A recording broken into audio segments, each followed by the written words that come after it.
இன்னைக்கு எபிசோட்ல விஜயும் காவேரியும் வீட்டுக்கு வரதுனால சாரதா தடபுடலா அவங்களுக்காக விருந்து சமைக்கிறாங்க.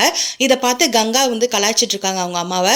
ஒன்னா காவிரியை தூக்கி ஒச்சாணி கும்பல வைப்ப, இல்லைன்னா தூக்கி போட்டுருவேன், எப்பயும் ஒரே மாதிரி இருமான்னு சொல்லி கங்கா பேசிட்டு இருக்காங்க. அதுக்கு சாரதா சொல்றாங்க, நான் அந்த பையனை தப்பா நினைச்சிட்டேன், ஆனா அந்த பையன் எவ்வளவு தங்கமானோன்னு எனக்கு இப்பதான் புரியுது, இனிமேல் நான் அப்படி நினைக்க மாட்டேன்னு சொல்லி பேசிட்டு இருக்காங்க. அதுக்கடுத்து காவிரியும் விஜயும் வீட்டுக்கு வந்துடுறாங்க. எல்லாரும் அவங்கள பார்த்து சந்தோஷப்படுறாங்க. அப்ப நிவீனும் யமுனாவும் வராங்க. யமுனா காவிரி கிட்ட மன்னிப்பு கேட்கறாங்க. கங்காக்காக வாங்கிட்டு ஸ்வீட்ஸ் எல்லாமே இவங்களுக்கு கொடுக்குறாங்க, எல்லாமே உனக்கு தான், நீ சாப்பிடுக்க அப்படின்னு சொல்றாங்க. அதுக்கடுத்து எல்லாரும் உட்காந்து சேர்ந்து சாப்பிட்றாங்க. அப்போ கங்காவை கவனிக்காம சாரதா காவிரியை ரொம்பவே கவனிக்கிறாங்க. அது கங்காவுக்கு ஒரு மாதிரி ஃபீல் ஆகுது, ஆனால் அவங்க எதுவும் வெளியில காட்டிக்கல. அதுக்கடுத்து சாப்பிட்டு முடிச்சதுக்கப்புறம் எல்லாரும் வெளியே உட்காந்து பேசிட்டு இருக்காங்க பால்கனியில். அப்போ யமுனா மறுபடியும் மன்னிப்பு கேட்குறாங்க விஜய் கிட்ட. நான் பண்ண தப்பு தான், என்னை மன்னிச்சிருங்க மாமா, அக்கா நீயும் என்னை மன்னிச்சுன்னு சொல்லி பேசுறாங்க. நீங்கள் என்னை மன்னிச்சாதான் எனக்கு நிம்மதியாக இருக்குன்னு சொல்றாங்க. விஜயும் சரி இனிமேல் இப்படி பண்ணாதுன்னு சொல்லி சொல்றாங்க. ஆனால் நிவினுக்கு யமுனா இப்படி பண்ணுறதை நம்பவே முடியல, ஏதோ உள்நோக்கத்தோட தான் பண்ணுறா அப்படின்னு சொல்லி நினச்சிட்டு இருக்காங்க.